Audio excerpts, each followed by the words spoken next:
Kumusta sa lahat? Ako ay isang bata at tamad na lilise. Sinimulan kong i-update ang aking metal. Ang gusto kong gawin ngayon ay, wow, kaya mayroong isang walang katapusang umuusbong na produkto, ang Gochu ang Mecha Fenrir, na isa ring mainit na paksang mecha kamakailan. Ginagamit ang 72 ratio na mas malaki kaysa sa ini-100 ng isang partikular na kumpanya, ngunit hindi kumukuha ng masyadong maraming espasyo tulad ng E ratio. Ang ika-12 ratio ay maaaring maglabas ng iba't ibang mga detalye ng napakahusay. Hindi ito magiging sanhi ng labis na mga detalye sa 100 scale na sukat na lumitaw na pira-piraso at kulang sa mga pangunahing punto. Nagulat ako sa laki ng pakete at parang napakalaki nito. Kapag binuksan ang napakalaking pinindot na kahon, dalawang malalaking plato ang makikita. Ang board ay naglalaman ng humigit kumulang 35 board na may iba't ibang laki. Mayroon ding pinagsama-samang hanay ng mga magkasanib na bahagi. Mga sticker, 3 sticker, scientific effects sticker at line sticker. Ang daming bahagi ay masasabing puno ng sinseridad. Sabi nga sa kasabihan, kung magaling ka sa craftsmanship, kailangan mo munang patalasin ang iyong mga gamit. Magandang tool para sa paggawa ng modelo. Maaaring mabawasan ang pagod sa trabaho, magdala ng kaginhawaan, mas makakabawas din ito ng stress. Mga gamit na ginamit ko dati, bagamat lahat sila ay tungkol sa pagpuno ng mga bisa sa trabaho at pagbabawas ng pera at bill. Ngunit lahat sila ay direktang ginagamit. Medyo matanda lang. Kaya sa pagkakataong ito ay nagsimula kami magtrabaho upang magtrabaho ng gusto. At lalo akong naghanda na baguhin ang ilan. Mas bago, mas mahusay at mas profesional na mga tool. Nagtanong-tanong ako kasama ang mga magagaling kong kaibigan. Inirekomenda nila sa akin na tingnan ang Night Workshop Home. Iyan ang magiliw na tawag ng lahat sa bilog sa nightclub. Naisip ko na magrekomenda ako ng isang bagay tulad ng aking isip o isang bagay. Yung ganun. Ngunit sinasabi nila na ang pambansang kalakaran ay tumutugma sa pambansang kalakaran. Napakahusay sa mga nightclub. Makatitiyak na masisiyahan ka sa bag. Okay. Sa panahon ngayon kailangan ng mga tao na kumain ng sapat. Direkta kong ilalagay ang order. Direktang pinagsama si Lear. Kaya pinili ko ang Shriku Cutting mula sa Night Market Workshop. Isang kutsilyo, karaniwang ginagamit na sponge gauze paper na may iba't ibang kapal. Pinakintab na gasa na papel, mayroon ding hinango ng nakaukit na swerte. Come to this table to see the packaging design of tools. Talagang sunod sa moda at katangitangin. The packaging of the scissors includes a transparent window. Makikita mo ang estilo ng gunting sa loob. Ang mga panulat na kutsilyo at iba pang mga produkto ay nakabalot gamit. The simple style that is completely different from scissors. I heard that a pen knife and a long sword are very different. Palawigin ang termino ng panunungkulan. Alam kung ano ang espesyal. Binili ko silang lahat. Magbukas tayo at maramdaman ito mamaya. When placing an order for push knife, there are 5 blade sizes to choose from. Sa pagkakataong ito pinili ko ang 0.15.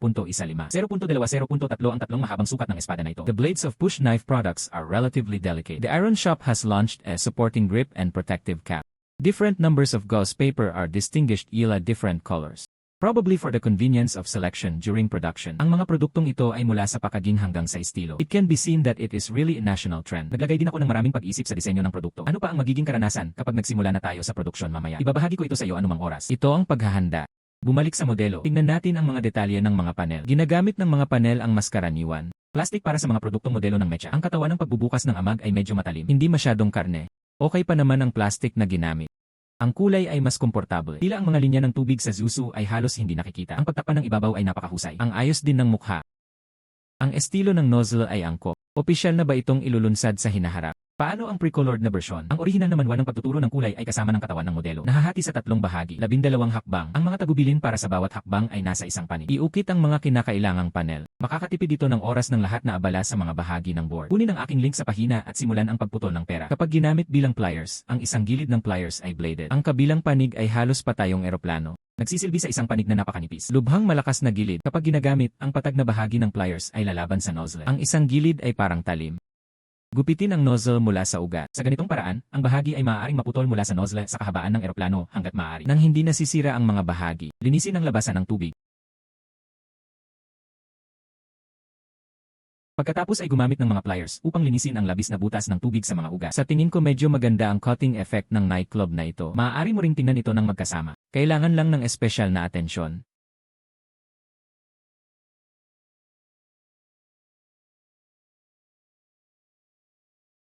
Ang nozzle ay medyo konektado sa mga detalye ng maliliit na bahagi. Kailangan mong maging lubhang maingat kapag hinahawakan ang bahaging ito. Sa sandaling maputol ang pera, maaaring makamit ang pinakahihintay na resulta. Kung ang posisyon ng cut nozzle ay hindi na angkop o may mga nalalabi, kailangan ko lang ng pen knife para kumustahin. Ang pinakamagandang halimbawa, mas gusto ko ang isang malawak na blade pen knife upang linisin ang spout. Kapag nag-scrape ng ilang mga linya ng pelikula, maaari ka ring umasa sa pakiramdam sa library upang gawing mas makinis ang pag-scrape. Iwanan ang peking ventilador para sa pagputol at pag-trim. O baka iba ito sa mga gawi sa paggamit ng lahat. Ano ang kasalukuyang kaugalian ng bigas? Ibahagi natin ito.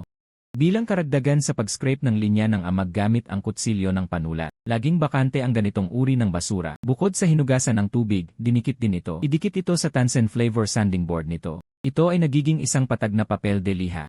Lalo na angkop para sa pagtrim ng mga lugar kung saan ang modelo ay nangangailangan ng paggiling sa ibabaw. Pero nakalimutan kong bumili ng Tansen Flavor Sanding Board. Bumalik at mag-order. Para sa papel de liha ng espongha. Nakasanayan ko nang gamitin ito para i-polish ang ilang curved spherical surface. Ang mga partikular na magagandang modelo ay nagsasagawa ng detalyadong pag-ilaw sa ilang patag na ibabaw at patag na ibabaw na may maliliit na detalye. Dapat epektibo kung nagpapanggap ka. Una kong nakita ang lahat ng mga bahagi para sa mga hakbang at ibinawas ang mga ito. Tingnan kung ano ang kailangang tratuhin ng pagbabawas ng tubig sa iyong sarili. Pagkatapos putulin ang water buckle, simulan ang bottling. Ang proseso ng pag-install ay napakasimple. Hanapin ang kaukulang mga bahagi upang i-install ang ilang mga walang kakayahan. Magandang polymorphic fit. Ang mga batang babae na naglalagay sa isang palabas ay hindi nararamdaman na ito ay masyadong matrabaho kapag sila ay tumayo. Isang hakbang pa at tapos na. Ang unang hakbang ay independenteng maliit na fighter aircraft. Maaaring ikabit sa harap ng bahagi ng dibdib mamaya. Ang ikalawang hakbang ay upang tipunin ang mga binti. Mag-install muna tayo ng claw. Tama. Dapat ay natuklasan ng matalas na mata na si Yoyo. Kulang ng parte ang pakpak ng eroplano ko. Pero ano? Ang mga walang katapusang bituin ay minarkahan din sa manual. Nagbibigay ang heat code ng serbisyo pagkatapos ng benta. Ang alon ng mga intensyon na ito mula sa mga tagagawa. Nagamit ko na rin. Huwag ituloy ang pag-assemble nito. Feeling talaga. Maraming bahagi ang kalansay ni Fenrir.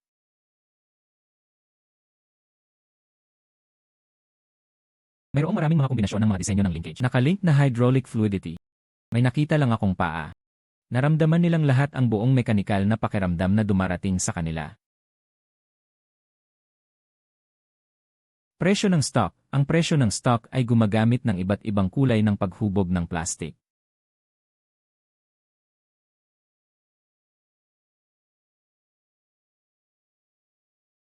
Sa pamamagitan lamang ng pag-assemble ng bond plastic, makikita mo ang pagkakaiba ng kulay ng iba't ibang istruktura. Ang iba't ibang mga detalye ng mekanikal na texture ay medyo kawili-wili. Ang gitnang bahagi, braso, at binti ay may maraming mga detalye ng pagkakaugnay. Sinasalamin ang pagiging komplikado at katumpakan ng makinarya. Ang mas natatangi ay ang mga daliri, vertebrae, buntot at mga kasukasuan sa likod at ang pinagsama-samang kwelyo. Ang tagagawa ay nagbukas ng iba't ibang mga posisyon ng butas o mga marka sa ama. Ginagamit upang markahan ang iba't ibang mga bagay sa kwelyo. Matabang pamilya, salamat.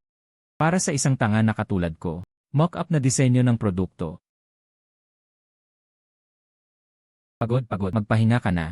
Kaya sa dulo ng video na ito, magiging interesado ba si Hua Shuangxiao sa isang makina? Sa pagkakataong ito, tumatawa na ng malakas ang tatay ko. Hintayin kong ipagpatuloy ko ang pagsusuri ng mga panlabas na sandata at armas mamaya. Gagawa rin ako ng mga modelo tuwing Chinese New Year. Gagawa ka ba ng modelo para sa Chinese New Year? Tingnan mo ako sa pagiging masunurin. Mangyaring bigyan ako ng isang tatlong bagay upang bigyang pansin ang maikling buhok. Bigyan pansin ang Kiaosi at gumawa ng modelo para hindi ka makatakas. See you next time. Pagkain. Yun lang para sa araw na ito. Yun lang. Paalam.